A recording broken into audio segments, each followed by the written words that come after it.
Yes guys, तो आज बात करते हैं हम कि मार्केट में हम जब आते हैं तो हमें म्यूचुअल फंड के बारे में क्या जानना चाहिए और किस तरीके से हम वर्क करना चाहिए, सब कुछ। तो पहले जानते हैं कि मार्केट में जब हम आते हैं तो हम सोचते हैं कि हमें जो बताया जाता है, और फिल्म इंडस्ट्रीज में हमने देखा है कि स्टॉक मार्केट में जो पैसा इन्वेस्ट होता है उसमें बहुत ज़्यादा लॉसेस होते हैं। तो अब हमें क्या करना चाहिए, किस तरीके से हम अपनी इन्वेस्टमेंट को कर सकते हैं जिससे कि हमारे लॉसेस को कम किया जाए एंड साथ ही साथ हमारे जो प्रॉफिट है वो बढ़े। एंड साथ ही साथ हम ये भी डिस्कस करेंगे कि स्टॉक और म्यूचुअल फंड में क्या अंतर होता है और म्यूचुअल फंड में ऐसी कौन सी चीजें जो हमें जाननी चाहिए, जो हमें नहीं पता होती, और जो हम मार्केट में सुनते हैं कि म्यूचुअल फंड अगर लॉस हो जाएगा इतने सालों में, इतना पैसा हमने इन्वेस्ट किया है तो क्या होगा, और सारी चीजें। तो मैं सारी चीजें आपको डिस्कस करूंगा, सारी चीजें बिल्कुल डिटेल्स में। एंड साथ ही साथ आपको वीडियो के एंड तक मैं ये भी बताऊंगा कि आपके लिए एक बेस्ट पॉइंट भी रखा है, जिससे कि मैं आपको दो एडवाइस दूंगा जिसमें कि आपको स्टॉक्स कौन सा पिक करना चाहिए और कौन सा म्यूचुअल फंड अच्छा है कौन सा नहीं, उसके लिए तो एक सुपर पॉइंट आपके लास्ट में होगा। एंड साथ ही साथ आपको बताऊं तो लास्ट तक बने रहते हैं तो आपको सब कुछ क्लियर हो जाएगा स्टॉक मार्केट करके, राइट।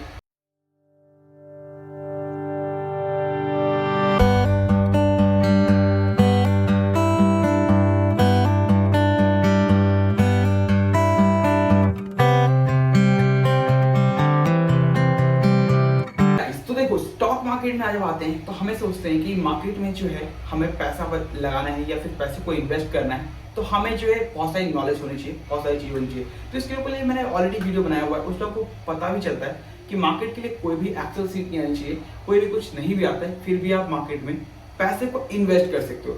बट अब बात करते हैं म्यूचुअल फंड की, तो म्यूचुअल फंड किस तरीके से वर्क करता है और म्यूचुअल फंड को कैसे वर्क करना चाहिए और कैसे हम पिक करें, तो ये बहुत सारा कंसर्न है मार्केट में।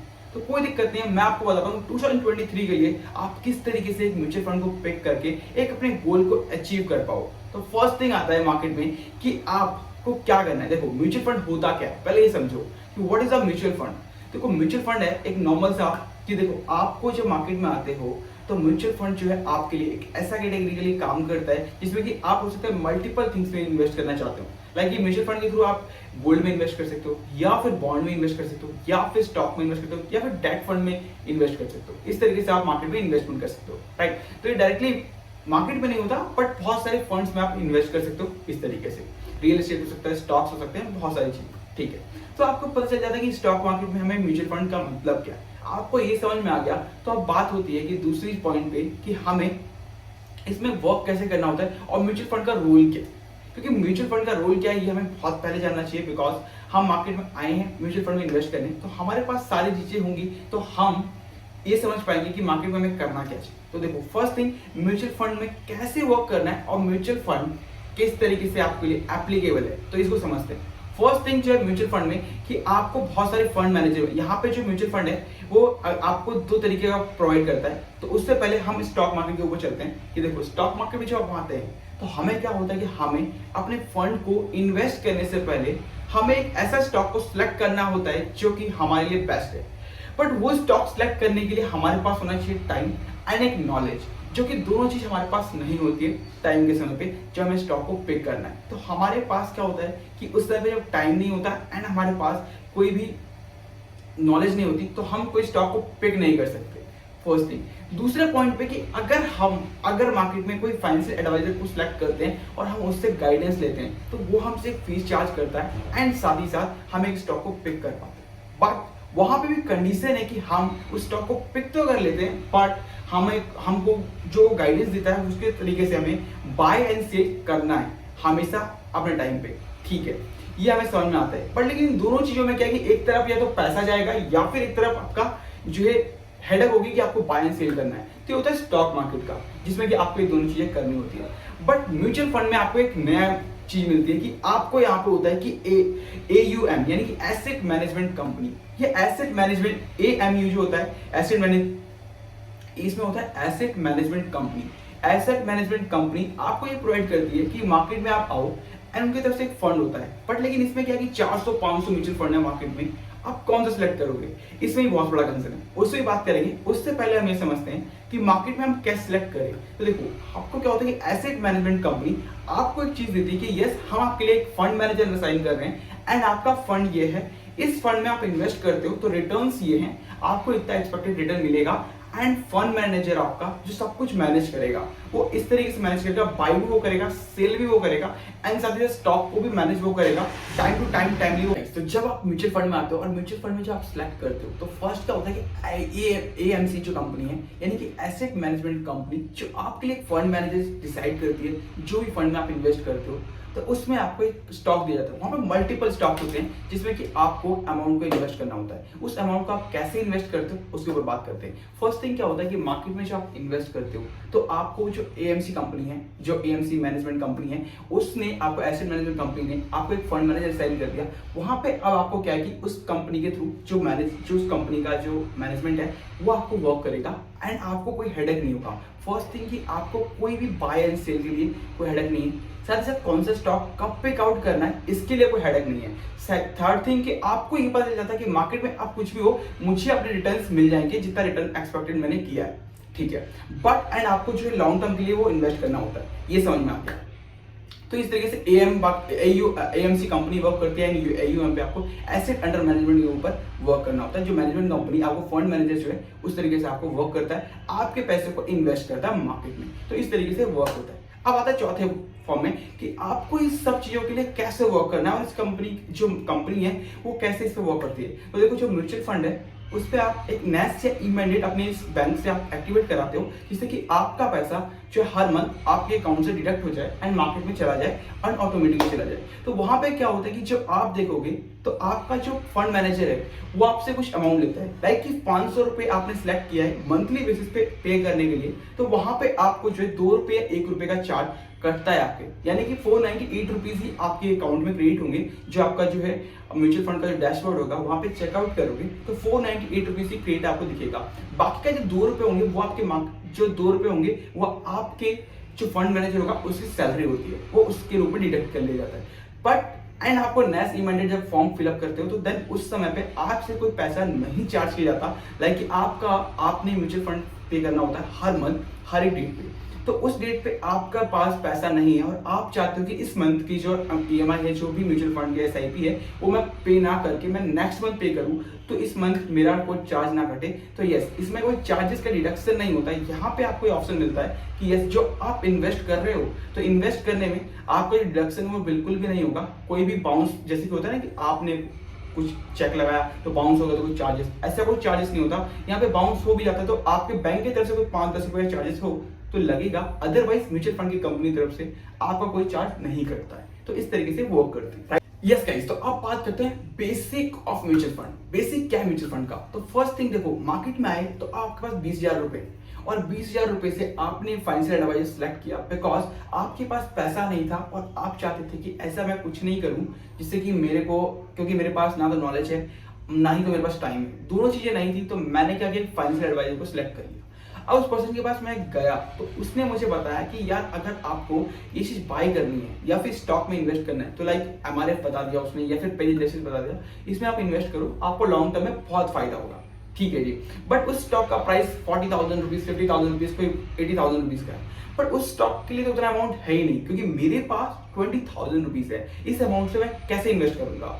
तो अब बात आती है कि उतने बड़े अमाउंट में इन्वेस्ट करने के लिए मेरा पैसा नहीं है, तो मैं जो 20,000 रुपए से कैसे अपनी इन्वेस्टिंग जर्नी को स्टार्ट कर सकता हूँ। ठीक है, तो अब इसके लिए होता है आपके पास म्यूचुअल फंड, जो कि मैंने आपको बताया। तो म्यूचुअल फंड वर्क इस तरीके से करता है बेसिकली कि आप जब आते हो मार्केट में तो आपके पास जो है 500 रुपए, मान लो एग्जाम्पल के लिए 500 रुपए या 20,000 रुपए, एनीवन, बट आपको पेज इंडस्ट्रीज का शेयर चाहिए और आपके पास उतना पैसा नहीं है कि आप एक शेयर को बाय कर पाओ। तो क्या होता है कि म्यूचुअल फंड कंपनी जो एएमसी जो वर्क करती है, एसेट मैनेजमेंट कंपनी, वो आपको डिसाइड करती है, फंड बनाती है। उसमें आपको फंड के ऊपर जो बहुत सारी कंपनीज, मतलब 50 कंपनी, 100 कंपनी, किसी में 60 कंपनी, 70 कंपनी मिक्स होती है। और उस कंपनी में से जो अमाउंट है जो आप इन्वेस्ट करोगे वो आपका जो है उस कंपनी, वो जो कंपनी है जो mutual fund asset management company, वो कुछ अमाउंट इस कंपनी में इन्वेस्ट करेगी, कुछ अमाउंट दूसरी कंपनी में इन्वेस्ट करेगी, कुछ अमाउंट इस कंपनी में इन्वेस्ट करेगी, कुछ अमाउंट दूसरी कंपनी में इन्वेस्ट करेगी, इस तरीके से वर्क करेगी। तो यहाँ पे क्या होता है कि आपको ये दिया जाता है कि आपका जो 100 रुपए है या 500 रुपए जो आपने इन्वेस्ट किया है, उसमें हो सकता है कि आपका जो 100 रुपए है वो 1000 कंपनी में या 100 कंपनी में इन्वेस्टेड हो, ये भी हो सकता है। बट वहां पे क्या है कि आपके जैसे बहुत सारे लोग हैं मार्केट में, अब उनको इन्वेस्ट करना है, तो म्यूचुअल फंड कंपनी क्या करती है कि सारे स्टॉक्स को एक साथ लेकर के आती है, 50 स्टॉक्स वो पिक कर लेती है। पिक करने के बाद ऐसे डिसाइड कर लेती है कि उस 50 स्टॉक्स में हर एक बंदा 500 रुपए पे करेगा ईएमआई अपनी एसआईपी को। तो 500 रुपए जो पर्सन है वो ईएमआई पे करेंगे। तो अब क्या है कि 500 रुपए जो आप पे करोगे तो पूरे पूरे मार्केट में 100 बंदे हैं उस पर्सन के पास, एंड टोटल कंपनी है 50, एंड 50 कंपनी वो इन्वेस्ट करती है म्यूचुअल फंड कंपनी। तो क्या है कि 100 बंदे हैं, 500 रुपए आप पे करोगे, तो जो उनका अमाउंट जो बड़ा अमाउंट बन गया, उस अमाउंट से क्या करेंगे वो हर एक कंपनी में इन्वेस्टमेंट कर देंगे। अब हर कंपनी में इन्वेस्ट करने के बाद एक हर एक कंपनी का जितना परसेंट का स्टेक वो लेते हैं, उतना परसेंट वहां पे आपको दिखेगा कि इतना इतना परसेंट कंपनी ने यहाँ इन्वेस्ट किया है।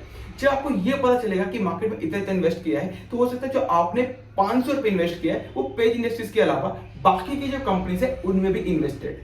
तो इस तरीके से पूरा वर्क करता है। बट अब इस पूरे कैलकुलेशन में क्या है कि आपको जो लगता है कि मार्केट जो बिल्कुल इस तरीके से मैंने गोल देखा और इस तरीके से चल रहा है, तो बिल्कुल सब कुछ ऐसा ही है, पर लेकिन नहीं, ऐसा नहीं है। जो मार्केट में आपने देखा और मार्केट में इन्वेस्ट कर दिया पैसा, बिल्कुल ठीक है, बट आपको पता चल गया कि मार्केट में कहाँ पैसा इन्वेस्ट हुआ है और किस तरीके से हुआ है, तो ये ट्विस्ट तो था। बट अब इसमें ट्विस्ट वाली बात ये है कि मार्केट में जब आप आए और उसके बाद आपने देखा कि मार्केट में बिल्कुल सब कुछ ऐसा है और बिल्कुल अच्छे से प्योर घी की तरह दिख रहा है, तो हमें लग रहा है कि मार्केट अब बिल्कुल आसान है और म्यूचुअल फंड में इन्वेस्ट करूंगा तो बहुत सारा प्रॉफिट होगा, ऐसा लग रहा होगा और आपको लगता भी है। हर किसी को शुरू में जब आप आओगे तो दूर का चांद हर किसी को अच्छा लगता है। बट अब मैं आपको डिसएडवांटेज बताता हूँ, ये था advantage.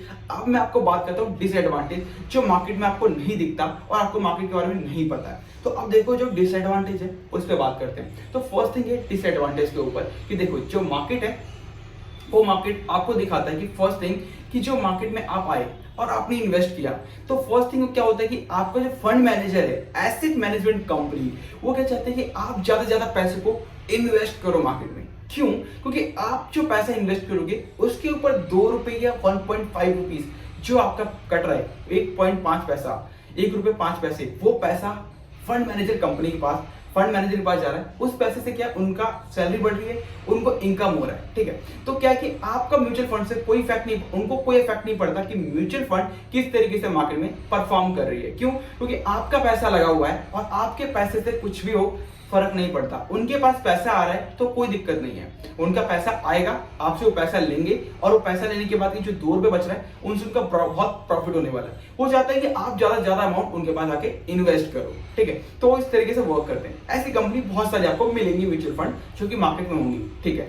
But and second thing, वहां पे क्या होता है कि म्यूचुअल फंड में एक सबसे बड़े नेगेटिव पॉइंट कि जब आप मार्केट में हो तो मार्केट में क्या है, स्टॉक पिकिंग के समय पे तो आपको होता है ऑप्शन कि आप किसी स्टॉक में चाहो तो आप पिक कर सकते हो अपने आप से, चाहे आप चाहो बाय करो, जब चाहे सेल करो। जो आपको दिख रहा है कि यस मुझे स्टॉक में ज्यादा प्रॉफिट होगा तो इस स्टॉक में मैं प्रॉफिट के लिए इस अमाउंट को यहाँ इन्वेस्ट कर देता हूँ, यहाँ से हटा करके, क्योंकि यहाँ पे मुझे 10% का प्रॉफिट दिख रहा है, बट आने वाले टाइम पे यहाँ पे मुझे 20%, 25% या 15% का रिटर्न मिलेगा, तो मैं यहाँ इन्वेस्ट कर देता हूँ। बट ये ऑप्शन आपको स्टॉक में मिलता है, बट म्यूचुअल फंड में इसके उलट होता है कि आपने मान लो कि आपका जो फंड मैनेजर है उसको दिख रहा है कि मार्केट में मुझे अगर मैं इस पैसे को लार्ज कैप में इन्वेस्ट करूं तो बहुत अच्छा रिटर्न मिल सकता है, या फिर स्मॉल कैप में ये जो फंड है अगर मैं इन्वेस्ट करूं अच्छे से तो और भी अच्छा रिटर्न आ सकता है। बट आपने मिड कैप सिलेक्ट किया हुआ है तो वो एक म्यूचुअल फंड का जो है एक रिस्ट्रिक्शंस है कि वहां पे वो पर्सन कुछ नहीं कर पाएगा। क्यों? क्योंकि आपका जो पैसा है वो इसलिए मिला है उसे कि वो सिर्फ मिड कैप फंड में ही इन्वेस्ट कर सकता है, सिर्फ उस कंपनी में जो कि कम रिस्क में कम रिटर्न, कम रिस्क के साथ कम रिटर्न एंड सेफ हो, आपका पैसा जो है उनको सेव रहे, सेफ कंडीशन में सेव रहे, इस तरीके से वो रिटर्न चाहिए। तो इस तरीके से जो आपका फंड मैनेजर है वो वहां पे इन्वेस्ट नहीं कर सकता, ये आपके लिए नेगेटिव इंपैक्ट पड़ता है। क्यों? क्योंकि आपको जो स्टॉक मार्केट में होते हो तो आप खुद से पिक करते हो और आपको लगता है कि मार्केट में अभी क्या है कि अभी हमारे पास दिख रहा है कि आने वाले टाइम पे इस कंपनी के फंड्स बढ़ जाएंगे, तो इसमें जो इस कंपनी का स्टॉक का प्राइस और ऊपर जाएगा तो मैं इस कंपनी को बाय कर लेता हूँ। बट वहीं पे जब म्यूचुअल फंड में बात आती है तो वहां पे वैसा नहीं होता। वहां पे क्या है कि आपने जो मिड कैप सेलेक्ट किया तो मिड कैप में ही वो जो फंड मैनेजर है वो सिर्फ आपका मिड कैप में ही इन्वेस्टमेंट कर सकता है, ये इसके लिए लाइबल होता है, क्योंकि वहां पे रिस्ट्रिक्शन बहुत सारे होते हैं और बहुत सारी चीज होती है। सेकंड थिंग क्या होता है कि वो बंदा इसलिए भी वो पर्सन इसलिए भी इन्वेस्ट नहीं करता आपके पैसे को वहां पे, क्योंकि वहां पे दिख रहा होता है कि अभी चीजें हैं कि अभी आपको वहां पे high risk and high reward ratio है। तो वहां पे अगर इन्वेस्ट किया और गलती से वो रिस्क में पैसा खत्म हो गया, तो वहां पे कंपनी की रेपुटेशन एंड जॉब सेफ नहीं रहेगी। तो इसलिए वो पर्सन वहां पे नहीं जाकर के वो आपका सिर्फ मिड कैप फंड में मिड कैप कंपनी को सिलेक्ट करके वहां पे आपको सेफ फंड, सेफ कैटेगरी, सब कुछ सेफ में आपको दिया जाता है। इस तरीके से वर्क करता है म्यूचुअल फंड। बट अब ये सारी चीजें मार्केट के बारे में डिसएडवांटेज और एडवांटेज, बट मैं आपको बताता हूँ जो मेजर पॉइंट जो मार्केट में आता है। तो देखो, फर्स्ट थिंग, स्टॉक में क्या होता है कि अगर आप अच्छे से एनालाइज करते हो और मार्केट को समझ लेते हो कि मार्केट का क्राइटेरिया क्या है, तो आपको ये फंड मिलता है कि यस, आप इस स्टॉक में बाय करके यहां से इस तरीके से इतना प्रॉफिट जनरेट कर सकते हो। बट म्यूचुअल फंड किस लिए अच्छा होता है, बहुत बड़ा कंसर्न नहीं है। आपने कोई सोचा कि मार्केट में, स्टॉक मार्केट में क्या है और म्यूचुअल फंड में डिफरेंस क्या होता है? ये आपको कोई नहीं बताएगा कि दोनों में डिफरेंस क्या है। तो स्टॉक मार्केट ठीक है, म्यूचुअल फंड क्या है? देखो, स्टॉक मार्केट आपने स्टॉक पिक किया, लॉन्ग टर्म के लिए पिक किया कि इन्वेस्टिंग करने के साथ, कंपाउंडिंग के साथ आपने पूरे अमाउंट को इन्वेस्ट किया, ठीक है। बट उसके लिए नॉलेज चाहिए, टाइम चाहिए, दोनों चीजें, क्योंकि आपको अच्छा स्टॉक जब मिलेगा जब आप एक अच्छा टाइम दोगे रिसर्च में। दूसरा, आपको अच्छा खासा इन्वेस्टमेंट टाइम लेकर के रिसर्च करने पर लगेगा, जो कि दोनों चीजें नहीं होती। एक तो फंड उतना नहीं होता, एक आपके पास टाइम नहीं होती, ठीक है। बट अब दूसरी चीज आती है कि मार्केट में जब आप ये चीज कर रहे हो, तो अब इसके लिए हम म्यूचुअल फंड और स्टॉक में क्या डिफरेंस है बेसिकली। तो फर्स्ट थिंग, म्यूचुअल फंड में और स्टॉक में डिफरेंस है कि म्यूचुअल फंड गोल के लिए होता है, यानी कि आपका फ्यूचर गोल, यानी कि आज आप मैरिड हो गए, तो मैरिड होने के बाद आपके बच्चे की फाइनेंशियल, यानी कि बच्चा होने वाला है, तो उसके एजुकेशन के लिए हम क्या क्या फीस होंगी, क्या क्या चीजें होंगी, उसके ऊपर प्लानिंग कर रहे हैं, तो हम इसको म्यूचुअल फंड ले सकते हैं। हम घर के लिए प्लानिंग कर रहे हैं, ड्रीम प्लान है हमारा कि हम इतने सालों में इतना अमाउंट इन्वेस्ट करेंगे तो हमारा एक घर होगा, तो हमने एक हाउस प्लानिंग करी, तो हमने उसके ऊपर एक इन्वेस्ट किया। या फिर हमने कोई लोन लिया, तो लोन लेने के बाद जो इंटरेस्ट अमाउंट जा रहा है मार्केट में, तो उस अमाउंट को रिकवर करने के लिए हमने म्यूचुअल फंड का यूज किया और उस पैसे से हमने जो इंटरेस्ट अमाउंट है उसको रिकवर किया। तो इस तरीके से म्यूचुअल फंड काम करता है। ये तो गोल, या फिर फाइनेंशियली हम किसी चीज को ड्रीम अचीव करना चाहते हैं उसके लिए, या फिर आप इसके लिए करते हैं कि आपका जो अमाउंट है, जो भी आपने मार्केट से, जैसे कि आपने 10 लाख का लोन लिया, उसके ऊपर आपका 5 लाख का इंटरेस्ट लग रहा है, तो उसके बदले आपने एक अमाउंट, एक जो बेसिक अमाउंट है उसको एक्स्ट्रा पे किया और एक एसआईपी कराई। उतने साल के लिए, जितने लॉन्ग टर्म के लिए आपका लोन चल रहा है, उतने लॉन्ग टर्म के लिए आपने एसआईपी को पे कर रहे हैं। उसी समय पे जब आपका लोन रिकवर हो जाएगा, लोन की आप इंटरेस्ट को पे कर दे, लोन का पूरा अमाउंट आप पे कर देंगे बैंक को या फिर किसी फर्म को, तो देन उस समय पे जो अमाउंट का इंटरेस्ट गया है वो इंटरेस्ट आपका नहीं जाएगा, वो इंटरेस्ट आपका म्यूचुअल फंड वो आपको कवर करके देगा। तो इस तरीके से वर्क करता है। बट मेरी कंडीशन क्या है? देखो, फर्स्ट थिंग जो मैं सोचता हूं मार्केट के लिए कि आप एक ड्रीम प्लान करते हो, बिल्कुल ठीक है। आपने एजुकेशन प्लान किया, बिल्कुल ठीक है। एंड आपने एक इंटरेस्ट के लिए प्लान किया, बिल्कुल ठीक है। बट मेरा इसके उलट कि आपने ये जो तीनों कैटेगरी ली, वो तीनों कैटेगरी आपने मिड कैप लिया या लार्ज कैप लिया। बट मैं आपको कहता हूं कि देखो, मिड कैप किया, लार्ज कैप लिया आपने ऐसी जगह पे और ऐसी जगह आपने इन्वेस्टमेंट किया, तो आपको एक एक्सपेक्टेड रिटर्न मिले जो आपने एक्सपेक्ट किया था, बस उतना। हाई रिटर्न्स नहीं मिले बिकॉज आप अपने पैसे को हाई जगह पे नहीं लगाना चाहते थे। अब मैं आपको बताता हूँ दूसरी कैटेगरी क्या होती है। जो आप मार्केट में आए हो, तो मार्केट में क्या है कि हमें बहुत सारे ऐसी चीजें होती हैं जो हमें अचीव करनी होती है। अब हमें चाहिए लगता है कि हम जो है ना, कि हमें कहीं घूमने जाना है, हमें एक वेकेशन प्लान करना है, तो हम उसके लिए सेफ फंड में इन्वेस्ट करते हैं और हमारा ये कंप्लीट हो जाएगा तो हम उसको वहां पे करेंगे। बट मैं कहता हूँ हॉलीडे वीकेंड्स में ना आप एक अच्छा खासा प्लान रिस्क में ज्यादा करो, मतलब हाई रिस्क हाई रिवॉर्ड। इस जगह प्लान करते हैं कि यस, मार्केट में अगर मेरे को इतना रिस्क एक्सपेक्टेड मैं करके चल रहा हूँ, यानी कि 15% का, तो 15% एक्सपेक्टेड रिटर्न मिलेगा, तो मैं अच्छा कैसे वैकेशन को प्लान कर रहा हूँ, तो इतने साल के बाद मैं इस वैकेशन को कंप्लीट करूंगा। हो सकता है देखो वहां पे आपको रिस्क ज्यादा है, तो वहां पे हो सकता है कि मार्केट में जो कुछ भी अगर सर्कमस्टेंसेस होते हैं, तो आपको रिस्क, जहां पे फंड आपको ज्यादा मिलना चाहिए था वहां पे कम मिले। बट ठीक है, कोई बात नहीं, आप बाहर जाना चाहो तो इंडिया, आप इंडिया में विजिट करके उस चीज को वेकेशन को बिता सकते हैं, अपनी फैमिली के साथ एंजॉय कर सकते हैं। बट आपको ये तो रियलाइज नहीं होगा ना कि यस, मैं यहाँ पे मिड कैप में था या फिर लार्ज कैप में था, तो मेरे पास एक सेफ साइड था कि मैं अपने पैसे को सेव कर रहा था, तो मैंने एक्सपेक्टेड अमाउंट ही रिटर्न चाहा था, तो एक्सपेक्टेड अमाउंट मिला। मैंने चाहा हाई, तो मुझे हाई मिला, क्योंकि मैं वैकेशन के ऊपर एक अच्छा खासा बना, मैंने एक वैकेशन प्लान किया था, बट मैं सोचा कि इतना रिटर्न मिलेगा मुझे और इससे हायर देन मिले मुझे, तो मैंने ये प्लान किया। बट वहां पे क्या है कि आपने वो प्लान किया तो आपके लिए बेनिफिट होगा, क्योंकि आपने जो पैसा अमाउंट चाहा उससे ऊपर मिला। राइट। तो आप वैकेशन अगर आपको कम भी मिला तो आप कहीं और जाकर के, कहीं आउट ऑफ इंडिया ना जाकर के आप इंडिया में ही वैकेशन प्लान कर सकते हो, तो आपकी अचीवमेंट भी हो सकती है, राइट। एंड समथिंग, ये देखो मेरी एक एडवाइस नहीं थी, बस मैंने एक आपको बताया नॉर्मल थिंग क्या है। उसके बाद मैं आपको 2 प्लान बताता हूँ। पहला axis blue chip fund, right. दूसरा है SBI मिड कैप फंड। इस 2 कंपनी में मैंने भी इन्वेस्ट किया है। इस कंपनी मुझे अच्छी लगती है, लास्ट 3 इयर्स के रिटर्न्स भी देख सकते हो, लास्ट 5 इयर्स के रिटर्न देख सकते हो। मुझे कंपनी अच्छी लगती है, मैंने इसमें इन्वेस्ट किया। आप चाहो तो इन्वेस्ट कर सकते हो, आप जिस तरीके से चाहो उसको इन्वेस्ट कर सकते हो। एंड आपके लिए ये नहीं है कि एडवाइस है कि आप इन्वेस्ट ही करो, बस ये मैंने एक आपको बताया कि फंड्स है जो अच्छे वर्क करते हैं। एंड अगर आप चाहो तो देख लो मार्केट में जाके, एंड उसके बाद एनालाइज करो, उसके बाद इन्वेस्ट करो। Is a best option and best opportunity. ये आपके लास्ट में दो फंड्स थे जो कि मैंने आपको बताया था कि यस आप लास्ट के वीडियो बने रहते हो तो आपको ये मिलेगा, राइट। वीडियो शेयर करोगे तो लाइक कर लीजिएगा, शेयर कर लीजिएगा। Thank you so much. Channel को सब्सक्राइब नहीं किया है तो सब्सक्राइब करना मत भूलिएगा, बिकॉज आप हमेशा सब्सक्राइब नहीं करते, देख के चले जाते हैं वीडियो, जो कि आपको सारा इन्फॉर्मेशन मिल जाता है, बट आप सब्सक्राइब नहीं करते तो एक हमें मोटिवेशन नहीं मिलता, राइट। तो आप सब्सक्राइब करना मत भूलिएगा। मिलते हैं नेक्स्ट वीडियो।